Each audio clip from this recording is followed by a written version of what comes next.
BRS మాజీ MP professor Sitaram Naik Rajya Sabha seat అడుగుతా ఉన్నాడు. ఇప్పటికే ఇద్దరు పేర్లు ప్రపోజల్లో ఉన్నప్పటికీ తను ఉన్నత చదువులు చదివాను, నన్ను రాజ్యసభ సభ్యునిగా బీఆర్ఎస్ అధిష్టానం గుర్తించాలి, బీఆర్ఎస్ పార్టీ అధినేత కేటీఆర్లు కూడా గుర్తించి నాకు రాజ్యసభ సభ్యునిగా ఇవ్వాలని చెప్పేసి సీతారాం నాయక్ చెప్తున్నారు. ప్రస్తుతం సీతారాం నాయక్ మనతో ఉన్నారు, వారిని అడుగుదాం.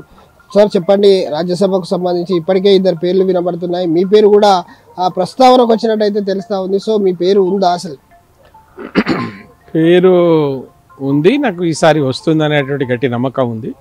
ఎందుకంటే గత ఉద్యమంలో మనం చేసినటువంటి పనితనాన్ని చూసి కేసీఆర్ గారు ఒకసారి అవకాశం ఇచ్చిండు. నిండు సభలో కూడా ప్రకటించాడు 5 లక్షల ఓట్లతోనే నాయక్ గారిని మరీ తిరిగి పార్లమెంట్కి పంపించాలని. కానీ సమీకరణాలు ఉంటాయి, మరి నేను కూడా దానికి ఒగ్గే వాళ్ళు ఇచ్చిన మాట ప్రకారంగా అభ్యర్థి గెలుపుకు పనిచేస్తూ ఆ తర్వాత 5 సంవత్సరాలు ప్రభుత్వం అధికారంలో ఉన్నా కూడా ఇప్పుడు ఏదో ఒక పదవి వస్తుంది అనేటువంటి మాట వాళ్లే చెప్పుకుంటా పోతే నేను దానికి ఏదో మనం రాజకీయాలకు ఆశించి పార్టీలకు రాలే, ఏదో సంపాదించుకొని ఇది చేయాలనేది వస్తే నా మీద ఎన్నో ఉండవు. కానీ నా జీవితంలో విద్య, ఉద్యోగ, రాజకీయ జీవితంలో ఇప్పటివరకు మచ్చలేదు. ఆ 5 సంవత్సరాలు నాకు ఇచ్చిన తర్వాత టికెట్ ఇస్తానని డిక్లేర్ చేసిన తర్వాత కూడా నాకు రాలేదు. రాకపోయినా ఏదైనా పదవులనే వస్తాయంటే అట్లా కూడా నాకేం భరించలేదు. చాలా కొట్టుమిట్టాడే పరిస్థితిలో ఉంది, ఇబ్బందికరమైన పరిస్థితిలో ఉంది. కనుక రాజ్యసభ నాకు సూటబుల్. నేను ఒక ఆచార్యుని. నేను గత 2014 నుంచి 19 పార్లమెంట్లో నేను ప్రదర్శించినటువంటి నా పర్ఫార్మెన్స్కి 295 ర్యాంకును ఆడ PRLS వాళ్ళు ఓవరాల్ దాంట్లో ఇచ్చారు. సో ఇది దేంట్లో తక్కువ? ఇప్పుడు పార్టీలు అధికారంలో ఉన్నప్పుడు నాకు అవకాశం రాలే, ఇప్పుడన్నా కనీసం ఒక అవకాశం వస్తుంది. అవకాశం నాకు ఇస్తే బలమైనటువంటి కమ్యూనిటీ ఉంది ఇక్కడ. ఇప్పటికే కొంత ఆ కమ్యూనిటీ వల్ల లాస్ అయినాం.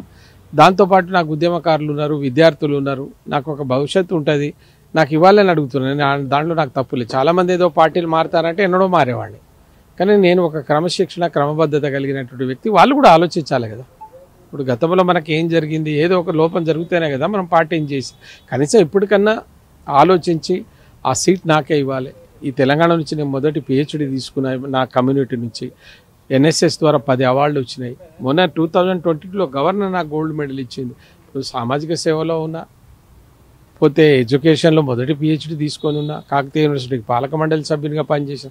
నాకు అన్ని రకాల అర్హతలు ఉన్నప్పుడు ఎందుకు నాకు ఇటువంటిది జరుగుతుంది అనేది కమ్యూనిటీలో కూడా ఒక ఆవేదన ఉంది.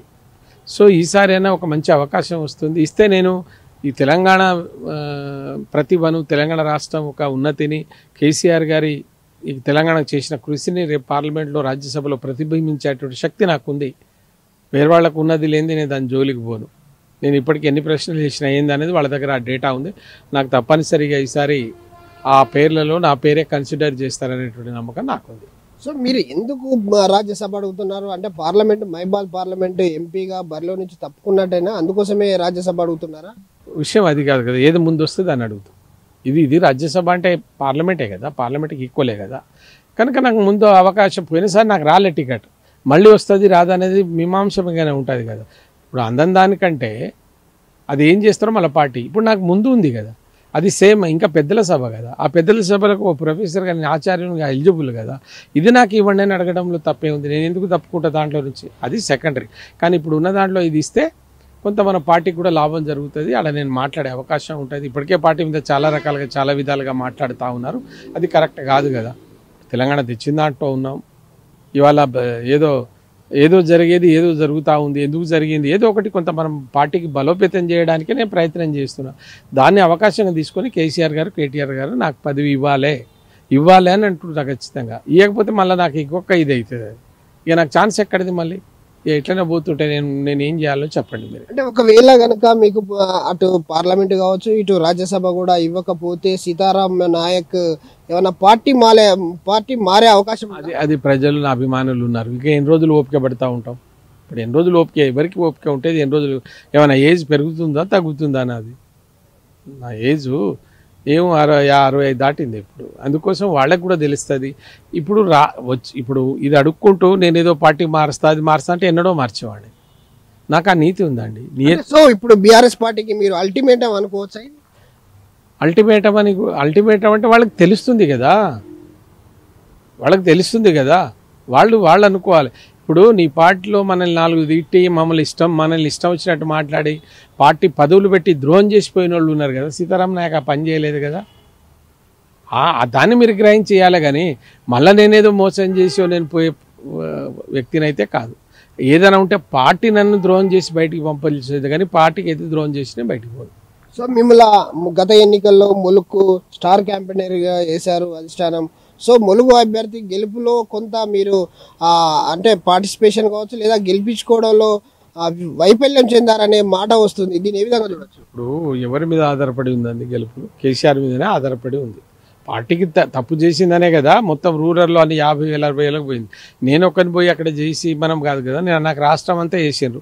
అవసరం ఉన్న కాడికి పోయినా ఇంత కాదు. మరి అంతకుముందు కూడా 2 ఎన్నికల్లో పోయినాం కదా. అప్పుడు కూడా మాట్లాడినా కదా. వాటిలో ఏమో ఇది లేదు. అది ఎక్కడో ఒక చిన్న పొరపాటు జరిగింది. ఎలక్షన్లు అన్నప్పుడు ఇవి జరుగుతూనే ఉంటాయి. దాన్ని మళ్ళీ సరిదిద్దుతా అంటున్నా కదా. నాకు ఒక అవకాశం ఏంటి? 10% గిరిజనుల్లో 7% లంబాడీలే ఉన్నారు సార్ ఒక భాష మాట్లాడేవాళ్ళు.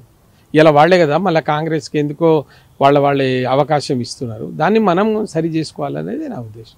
సో చూడొచ్చు ఏదైతే రాజ్యసభ ఏదైతే ఇద్దరు అభ్యర్థుల్లో తన పేరు ప్రపోజల్ చేయాలి. ఏదైతే అధిష్టానం కావచ్చు కేటీఆర్ కావచ్చు తను ఉన్నత చదువులు చదివాను, ఎన్నో తెలంగాణ ఉద్యమంలో కూడా పోరాడాను, ఎంపీగా 2వసారి నాకు ఇస్తారనుకున్నాం కానీ అప్పుడు కూడా ఇవ్వలేదు. సరే అయినా కూడా పార్టీని పట్టుకొని పార్టీ ఇచ్చిన లైనప్లో నేను పనిచేశాను. ఏదైతే ఒక అల్టిమేటం అంటే ఎన్నిసార్లు ప్రజలను ఏదైతే మహబూబాబాద్ పార్లమెంటుకు సంబంధించినటువంటి ప్రజలతో పాటు వరంగల్ ఉమ్మడి జిల్లా ఉన్నటువంటి లంబాడీలు దాదాపు 7% లంబాడీలు ఉన్నారు. సో ఇదంతా కూడా వాళ్ళ నిర్ణయం మేరకు నేను నా నిర్ణయం తీసుకోవాల్సి వస్తుంది. ఎన్నిసార్లు ఈ పార్టీలో ఉండాలి, పార్టీ గుర్తించినప్పుడు పార్టీకి అయితే ఒక లైనప్ అయితే చేస్తూ ఉన్నాను. రాజ్యసభ కావచ్చు పార్లమెంట్ కావచ్చు రెండింటిలో ఏదన్నా ఒకటి సీతారాం నాయక్ కేటాయించాలి, లేకపోతే తన భవిష్యత్ కార్యాచరణను తను నిర్ణయించుకుంటానని చెప్పేసి అయితే సీతారాం నాయక్ చెప్తా ఉన్నారు.